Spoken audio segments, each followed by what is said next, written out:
Hello friends. இன்னைக்கு என்ன சமையல் தெரியுமா எங்க வீட்ல? பலா பிஞ்சு இருக்கும் இல்லையா? அத வந்து பொடி மாஸ் பண்ணியிருக்காங்க. மாங்காய் வந்து இனிப்பு போட்டு பச்சடி பண்ணியிருக்காங்க. சுட சுட சாதங்க. அப்புறம் மாங்காய், ஆ, பீக்கங்காய், கேரட்டு, முருங்கைக்கீரை இதெல்லாம் போட்டு சாம்பார் வச்சிருக்கேங்க. எப்பவுமே கருவேப்பிலைக்கு பதிலா ஒரு புடி முருங்கைக்கீரையை போட்டு சாம்பார் வச்சீங்கன்னா அவ்வளோ வாசமா டேஸ்டா இருக்குங்க. இது ஆவக்காய் ஊறுகாங்க. இதான் இன்னைக்கு சமையல். வாங்க கிச்சன்ல போய் இது எப்படி சமைச்சேன் அப்படிங்கிறத நான் காட்டுறேன். காலையிலே பாருங்களேன், ஒரே கச கச கசன்னு எல்லா காயும் எடுத்து போட்டு வெட்டிட்டு இருக்கேன். இதுல வந்து இந்த சக்கரவள்ளி கிழங்க வேற அவிச்சு வச்சிருக்காங்க. இத சைட்ல நான் சாப்பிட்டுக்கிட்டே காலையில ஒரு 10 மணிக்கெல்லாம் வேலைய முடிச்சிருவேங்க. ஏன்னா அதுக்கப்புறம் வெயில் கிச்சன்ல நிக்க முடியாது. முருங்கைக்கீரைய அலசி எடுத்து வச்சிருக்கேங்க. முருங்கைக்கீரைய பார்த்துட்டேன்னா, வாங்கிட்டு வந்து உருவி ஒரு டப்பால போட்டு ஃப்ரிட்ஜுக்குள்ள வச்சுருவேங்க. வேணுங்கிறப்ப எடுத்து யூஸ் பண்ணிக்குவேங்க. இப்போ வந்து தாளிச்சிருக்கேங்க. எண்ணெய் ஊத்தி, கடுகு, வெந்தயம், ஜீரகம், காஞ்ச மிளகாய், வெங்காயம், தக்காளி, உப்பு போட்டு நல்லா வதக்கிட்டு, இந்த முருங்கைக்கீரையையும் அதுல அலசி எடுத்து வச்சிருந்தேன் இல்லையா? தண்ணி இல்லாம, அதையும் போட்டு நல்லா வதக்கிங்க. 2 நிமிஷம் வதங்குறதுக்கு அத மூடி வச்சுருங்க. அப்புறம் இந்த காயெல்லாம் கட் பண்ணி வச்சிருக்கேங்க. பீர்க்கங்காய், கேரட்டு, மாங்காய். இந்த கீரை வேகறதுக்குள்ள நம்ம வந்து இந்த சர்க்கரைவள்ளி கிழங்க உரிச்சு, கொஞ்சம் சாப்பிட்டுக்குவோம். நடுவ நடுவ கொஞ்சம் கொஞ்சம் சாப்பிட்டுக்கிட்டா தான், அப்புறம் நான் வேலை முடிக்கிறதுக்குள்ள இத சாப்பிட்டு முடிச்சுருவேங்க. சாப்பிட்டு முடிச்சா தான், சமையல முடிச்சுட்டு கொஞ்சம் ரெஸ்ட் எடுத்துட்டு, மத்தியான சாப்பாட்டுக்கு பசிக்கும். இத சாப்பிடாம விட்டுட்டேன்னா, நான் 10, 11 மணி ஆயிடும் சமையல் முடிக்க. அதுக்கப்புறம் பார்த்தீங்கன்னா, இத சாப்பிட்டாக்க பசி இல்லாம போயிடும். அதனால சமைக்கிறப்பயே சைட்ல இத வந்து சாப்பிட்டுக்குவேங்க. காலையில சர்க்கரைவள்ளி கிழங்கு அவிச்சு சாப்பிடுறது அவ்வளோ நல்லதுங்க. அப்படியே முருங்கைக்கீரை வெந்துருச்சுங்க. அதோட வந்து பீர்க்கங்காயும், கேரட்டையும் போட்டுடலாம்.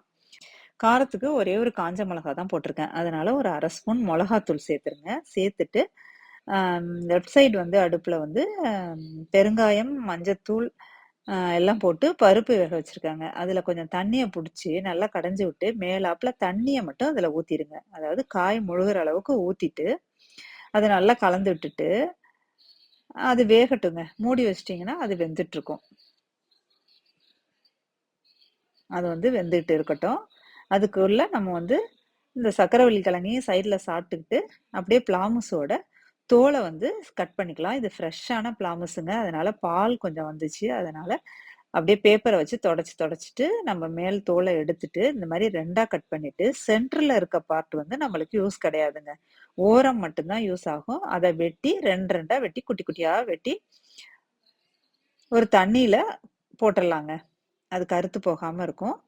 நம்மளுக்கு வந்து சென்டர் யூஸ் ஆகாதுங்க. ஓரம் மட்டும் தான் நம்ம வெட்டி தண்ணீல போட்டு வச்சுக்கணும். காயெல்லாம் வெந்துருச்சுங்க. அது வந்து எண்ணெய் சட்டி சின்னதா இருக்கத்தால பத்தாதுன்னு, நான் குக்கர்ல அந்த காயெல்லாம் கொட்டிட்டேங்க. கொட்டி நல்லா கலந்து விட்டுருவோம். இன்னும் கொஞ்ச நாளைக்கு கொதிக்கட்டும். அது கொதிக்கிறதுக்குள்ள இந்த பிளாமுஸையும் கட் பண்ணிப்போங்க. சைட் பை சைடு 2 வேலையும் பார்த்தா தான் சீக்கிரம் வேலைய முடிச்சுட்டு, இந்த வேர்வை வெயிலுக்கு கிச்சன விட்டு வெளியில போலாங்க.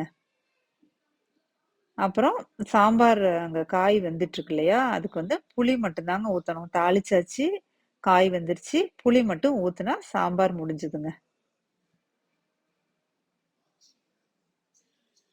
மாங்காய் அவ்வளவா புளிப்பு இல்ல. அதனால கொஞ்சம் சாம்பார் கூட தான் வைக்கிறேன். அதனால புளி கொஞ்சம் ஊத்திக்கலாங்க தாராளமா. லெமன் சைஸ் அளவுக்கு புளி ஊத்துறேங்க. ஊத்துனோனே நல்லா கலந்து விட்டு, அத நல்லா கொதிக்க விட்டுருவோங்க. அது கொதிச்சுட்டு இருக்கட்டும். அடுத்தது திருப்பி அந்த கொதிக்கிறதுக்குள்ள மிச்சம் இருக்க பிளாமஸையும் வெட்டிட்டு இருக்கேன். வெட்ட ஆரம்பிச்சுட்டேங்க. அத வெட்டி முடிச்சுட்டு, அலசி எடுத்து எண்ணெய் சட்டியில போட்டு மஞ்சத்தூளும், கொஞ்சம் உப்பும் சேர்த்து, தண்ணி சேர்த்து வேக வச்சுருவோங்க.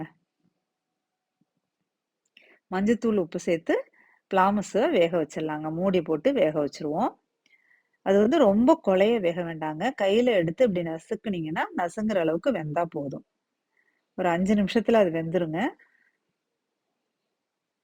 சாம்பார் ரெடி ஆயிடுச்சுங்க. அவ்வளோதான். இதுக்கு வந்து கொத்தமல்லி தலையெல்லாம் போட வேண்டாம். ஏன்னா முருங்கைக்கீரை போட்டிருக்கோம் இல்லையா? அந்த வாசமே போதும். அப்படியே நம்ம சாம்பார வந்து ஒரு பாத்திரத்துல ட்ரான்ஸ்ஃபர் பண்ணிக்கலாங்க. சூப்பர் சாம்பார் ரெடிங்க. நீங்களும் முருங்கைக்கீரை கிடைச்சதுன்னா, இதே மாரி சாம்பார் வச்சு பாருங்க. முருங்கைக்கீரைய தனியா வைக்கணும்னு அவசியம் இல்ல. இந்த மாரி காயெல்லாம் போட்டும் சாம்பார் வைக்கலாம். சூப்பரா இருக்கும். சர்க்கரைவள்ளி கிழங்கு பாருங்க, 1 சாப்பிட்டாச்சு, 1 தான் இருக்கு. அப்புறம் அங்க வந்து பிளாமஸ் வெந்துட்டு இருக்கு. அடுத்தது வந்து மாங்காய் பச்சடிக்கு மாங்காவை தோல் சீவிட்டு அதையும் நைஸா வெட்டிக்கலாங்க.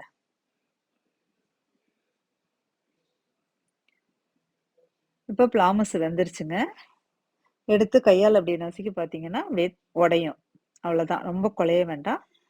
இப்போ நம்ம வந்து மாங்காவை கடகடன்னு வெட்டிட்டு அதை வந்து குக்கர்ல எடுத்து போட்டு கொஞ்சம் தண்ணி ஊற்றி ஒரு 2 விசில் விட்டு எடுத்துக்கலாங்க.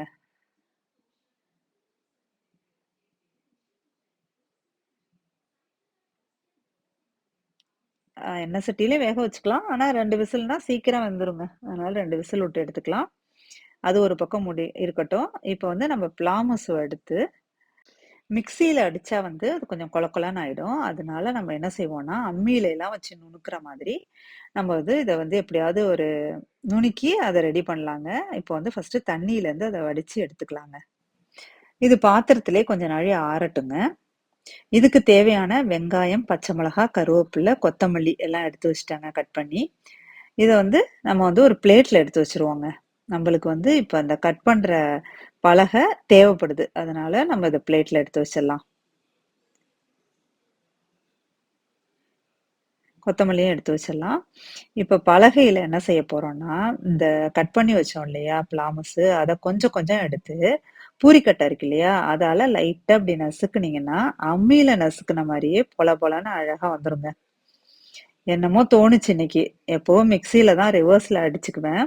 அது அவ்வளோ ஒரு இதா இருக்காது. இந்த மாரி நசுக்குனா பாருங்களேன், எவ்வளோ பொழு பொழுன்னு அழகா வந்திருக்குங்க.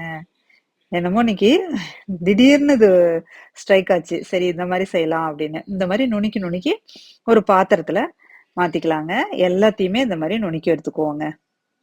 இது வந்து லைட்டா அமுத்துனீங்கனாலே நசுங்கிடும். அதனால ஃபுல்லா எல்லாத்தையும் நுணுக்கி எடுத்துக்கலாங்க. சூப்பரா இருக்கும்னு நெனைக்கிறேன். ஏன்னா அது வந்து நசுக்குறப்பயே அவ்வளோ ஒரு பொழு பொழுன்னு இருந்துச்சு. கொஞ்சோண்டு சாப்பிட்டு வேற பார்த்தேங்க. செம்ம டேஸ்ட்டு. உப்பு, மஞ்சள்தூள் போட்டிருந்தோம் இல்லையா? சூப்பரா இருந்துச்சு. நம்ம இத தாளிச்சுக்கலாங்க.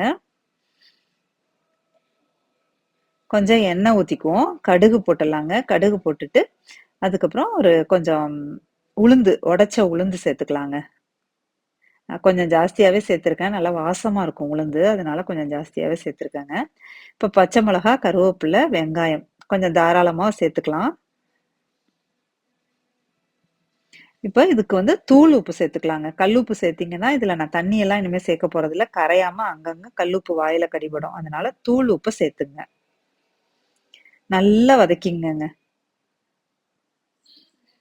பாருங்க இந்த அளவுக்கு சவக்க வதக்கிட்டு, இப்ப இந்த பிளாமுஸ் நுணுக்கி வச்சோம் இல்லையா? அத வந்து எல்லாத்தையும் சேர்த்துருங்க.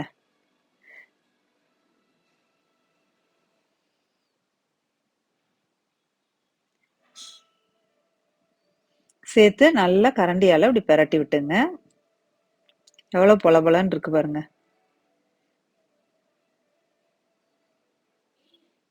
நல்லா எல்லா பக்கமும் படுற மாரி பெரட்டி விட்டுங்க. இப்ப வந்து தேங்காய் வந்து துருவுன தேங்காவா இருந்தா அப்படியே போட்டுங்க. நான் வந்து கட் பண்ணி தாங்க ஃப்ரீசர்ல வச்சிருப்பேன். அத எடுத்து மிக்ஸியில அடிச்சு இந்த மாரி அம் அடிச்சு போட்டு சேர்த்துக்குவேங்க.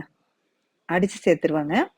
அதையும் நல்லா பெரட்டி விட்டு, கொத்தமல்லி தழையும் கொஞ்சம் கட் பண்ணி போட்டு, அதையும் நல்லா பெரட்டி விட்டுங்க. இப்ப வந்து பிளாமஸு பொடி மாஸ் ரெடி ஆயிடுச்சுங்க. எவ்வளோ சூப்பரா இருக்கு பாருங்க.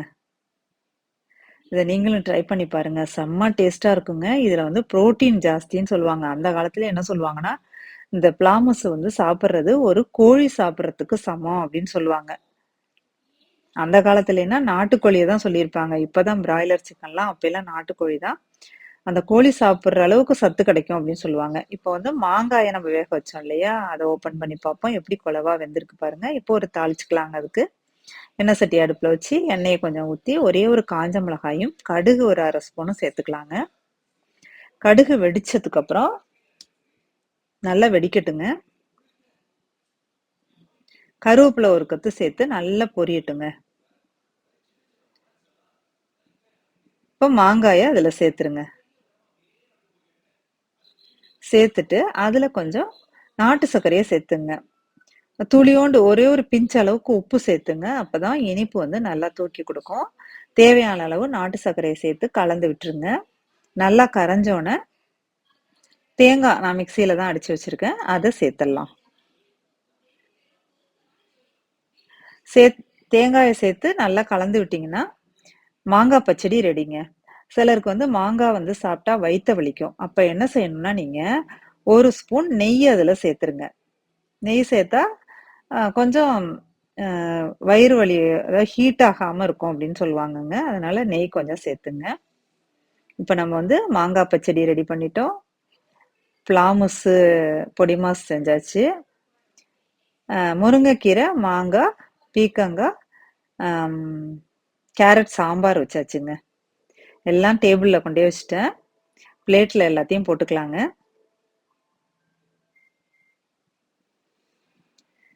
பொடி மாஸை, பிளாமுஸ் பொடி மாஸ், மாங்காய் பச்சடி, சுட சுட சாதம், சாம்பார், ஊறுகாய். வாங்க சாப்பிடலாம். இந்த வீடியோ பிடிச்சிருந்ததுன்னா லைக் பண்ணி, ஷேர் பண்ணி, கமெண்ட் பண்ணி, சப்ஸ்கிரைப் பண்ணிடுங்க. மறக்காம பெல் ஐக்கானை கிளிக் பண்ணுங்க. இன்னைக்கு வந்து ஒரே வீடியோல 3 டிஷ் செஞ்சு காமிச்சிருக்கேன். நீங்களும் ட்ரை பண்ணி பாருங்க. இந்த வெயிலுக்கு இந்த சாப்பாடு சூப்பரா இருக்குங்க. செஞ்சு பார்த்துட்டு கமெண்ட்ல எப்படி இருந்ததுன்னு சொல்லுங்க. Thank you friends.